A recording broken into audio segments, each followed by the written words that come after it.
My name is Chad Belding and I'm an American hunter. I love to chase mallard ducks, Canada geese, and predators. I have a huge passion for chasing predators all across the continental United States, Canada, and Mexico. Each week we're going to bring you something new and something different. You're watching Dead Dog Walkin.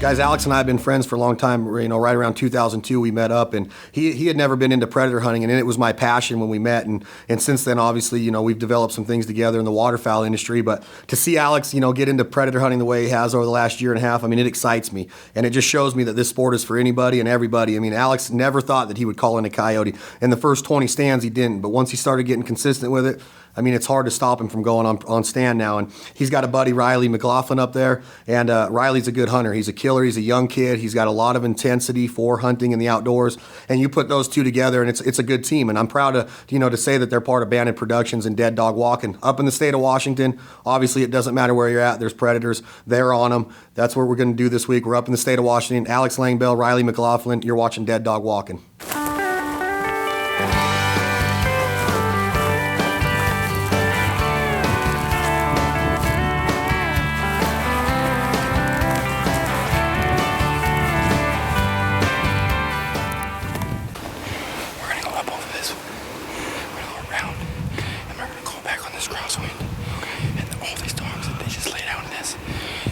Down in this stuff for the day. We should pull them right out of it. Perfect. All right, let's do this. But the sun will rise on you in Carolina, and it'll set on me in Tennessee tonight. I've had Carolina mornings and California nights. The times and places in between, I plan to be alright.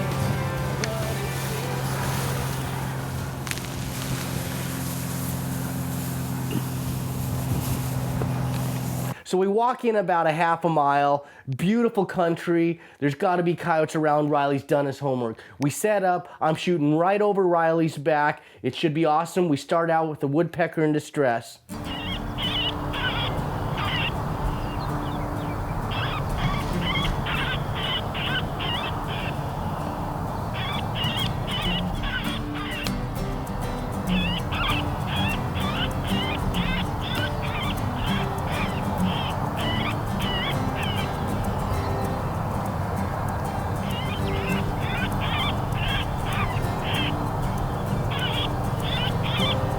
So we ran the woodpecker in distress for about 2 series, 2-3 minutes each, gave it a break in between, and nothing showed up. So we switched over to the pup in distress call.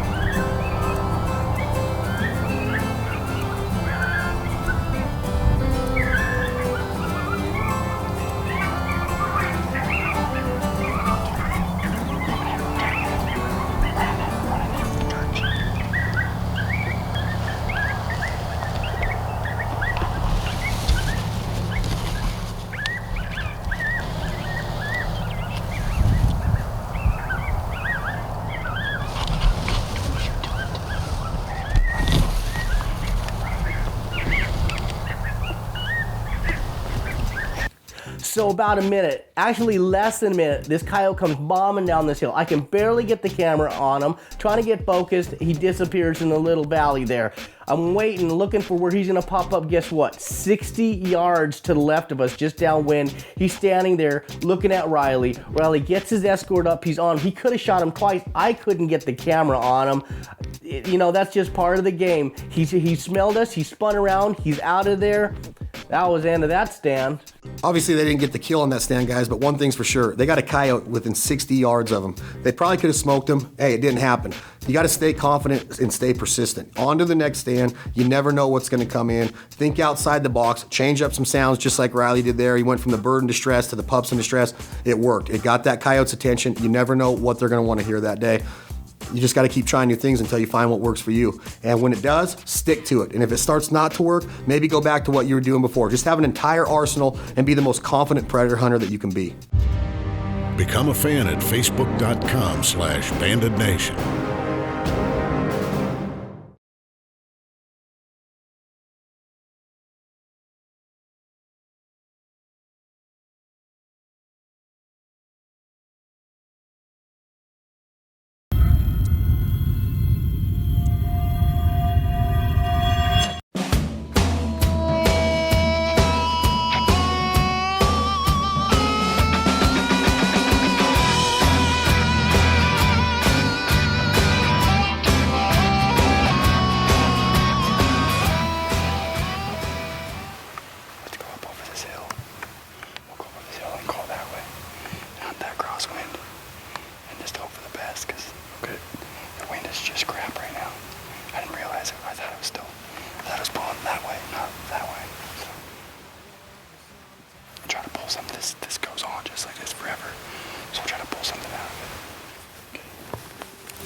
So we walk in about a mile and a quarter, and the wind, it's not doing exactly what Riley wanted it to do. It's blowing from the wrong direction. But, you know, he's been there before. He's hunted this. He knows how to set up.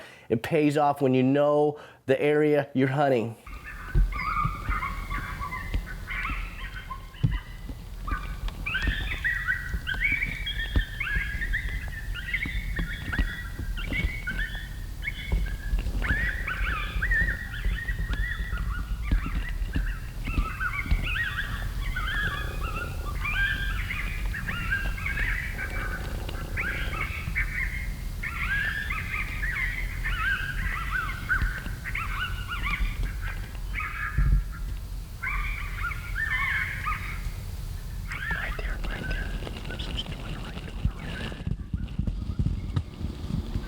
So we get set up, I get Riley out on his sticks, I get on my sticks, I'm filming right over his shoulder. It's gonna be awesome, right? Nope. I look off to the right, and guess what? This dog is trying to sneak in on us, and within 5 minutes of calling, 5 minutes, this dog is on us, 80 yards. I'm like, Riley, on the right, and guess what happens next?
Once in a while on stand, guys, especially if you drop off of an elevated part of the country, the wind might do different things. And in this case, it starts to swirl. That coyote's coming perfect, but he sits down. You can see his nostrils going to work. He ends up getting their wind and starts to scoot off. And Riley lets out a little bark, stops him broadside, 100, 110 yards, Howe axiom, Hornady.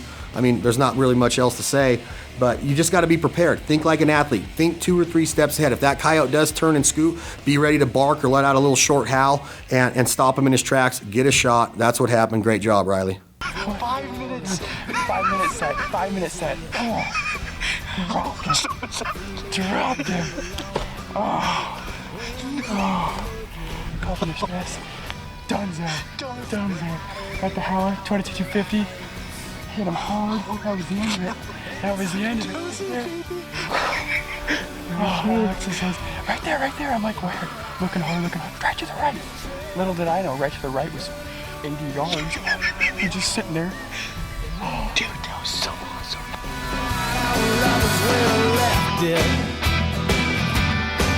When I'm rolling down the road, going where they're paying, and I turn around and bring it home. It's no way for living, but I can't find a finer mess when it comes to dying. It'll probably hear my last breath. Girl, it's you.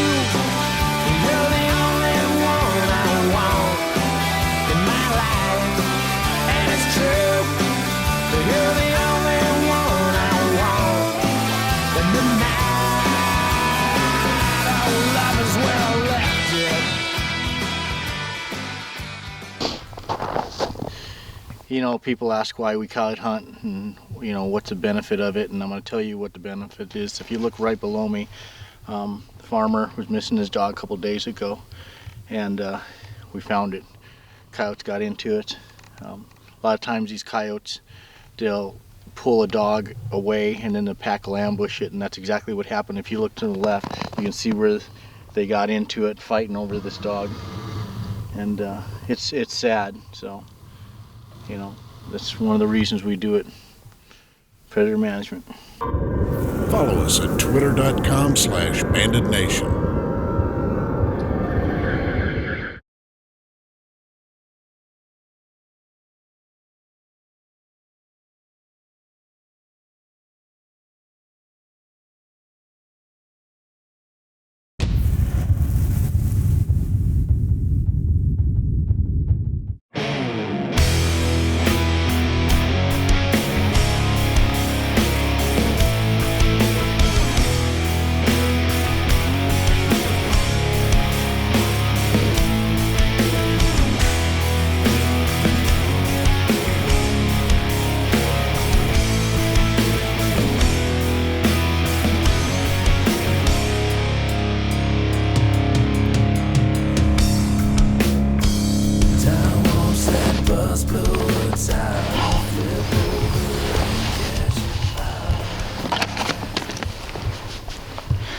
So what we got going on here today is we're in an area that is adjacent to a bunch of houses, and one of my good friends, Brian, he lives in one of these houses, and they've had problems with coyotes coming down and getting into their, you know, chicken coops and raiding, you know, taking pets and stuff like that and luring dogs away and stuff like that. So we're gonna do them a favor and come out and see if we can take one or two of these dogs out of here, take them out of the equation. So it's cold, it's December, almost January 1st, and we're gonna see if we can help these guys out. Let's go.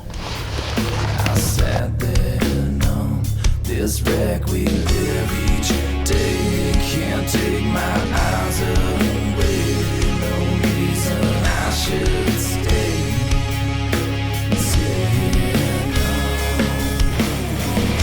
I know I'm not the only one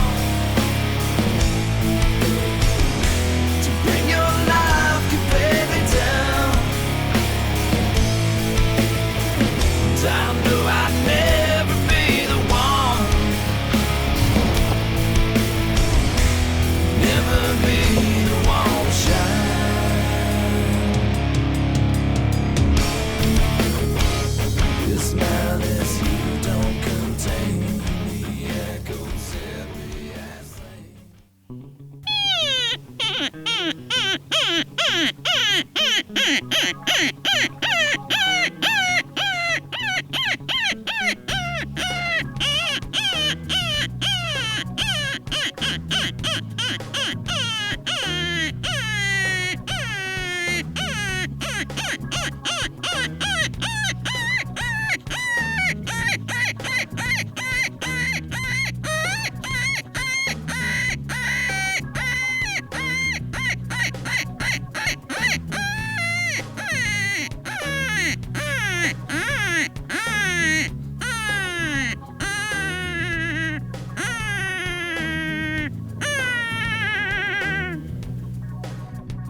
So we walk in about a quarter of a mile, half a mile, I forget what it is. It was a good walk. It was through snow. It was crunchy. We tried to be quiet best we could. We got set up, put a camera in front of me, we got a camera behind me, we let it rest.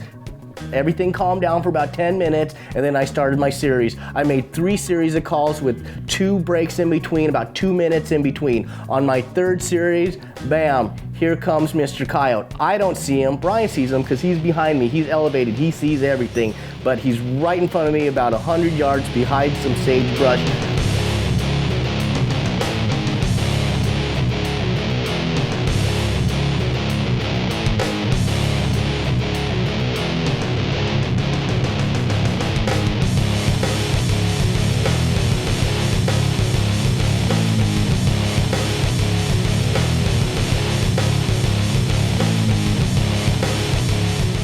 For more inside scoop, go to banditnation.com.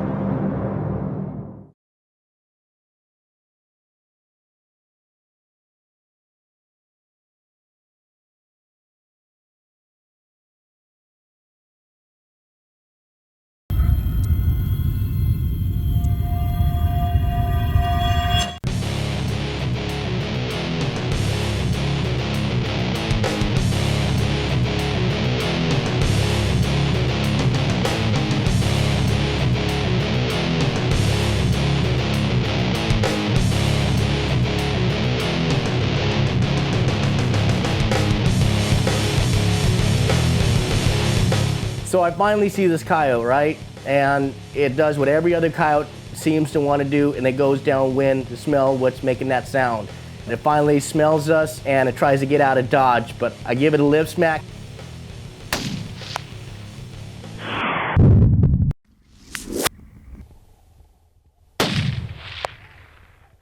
Well, I was riding on a one-way ticket to an early grave.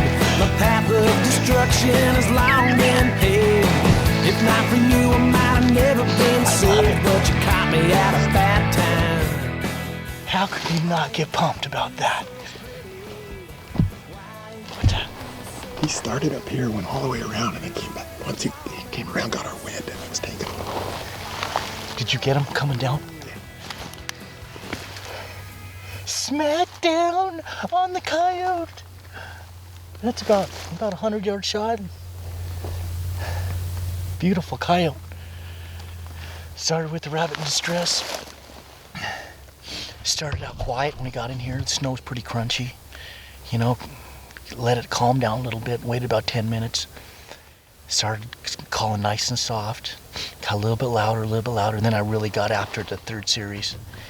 And then Brian, running the camera, he spotted, and he's like, coming down at us. And he came around, tried to get into the wind, started lip smacking a little bit, and caught our wind and tried to get out. No getting out this time. Let's go get the coyote. My path of destruction has long been paved. If not for you, I might have never been saved, but you got me coyote right there, my friend. Why you gotta be so pretty? Why you gotta That be is a big dog right there. You're all that I want, and the last thing I need is to fall Beautiful in hide. love with you. Well, you guys just saw me take this beautiful, beautiful dog. It's one of the dogs that's causing problems in my buddy's neighborhood. And he gave me a call and he said, hey man, there's a lot of coyotes out here. Why don't you come in and see if you can get 1 or 2? And so we came in here, we did 1 stand and no luck. So we moved about another 300, 400 yards. We set up, waited about 10 minutes before we started calling. And we had a couple of ravines coming in. We had a nice flat. This coyote came in. I didn't see him because I had some sagebrush in front of me, but Brian is running the camera. He spotted him. He tried to circle around us and wind us, but by that time it was too late, about a 100-yard shot. Lip smacked, stopped her, and dropped her cold in her tracks. Beautiful neck, shoulder shot.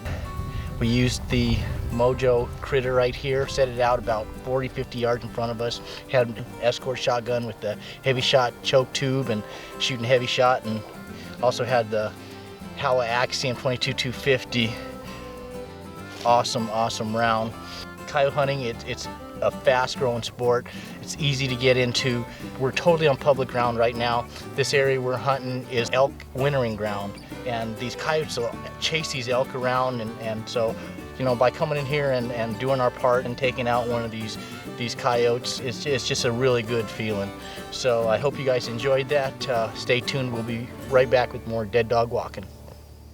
Guys, it's pretty cool for me to be able to see the success that Alex and Riley had during this episode. You know, like I said in the beginning, Alex was never really into predator hunting, but the point is that he got involved and now he's eating up with it. And the same's gonna happen to you if you ever give it a shot. And I hope that Dead Dog Walkin' gets you out in the field and gives you that urge, because once you get it, it's just like waterfowl hunting or elk hunting, turkey hunting. It gets in your blood and it starts to consume you. There's nothing like that anticipation of where that coyote's coming from, where those eyeballs are watching you. And no matter where you're at in the country, or if you're in Canada or you're down in Mexico, you can hunt coyotes, bobcats, mountain lions, badgers, whatever it is. You can hunt them year round in most places. Check your local regulations. Get with your local DNR, Department of Wildlife, and see what you can do. And then go get a rifle, get a call, get an e-collar, whatever it takes. Sit down on stand. You're going to love what happens. Hope you enjoyed this week's episode of Dead Dog Walkin'. We appreciate your support. We'll see you next week.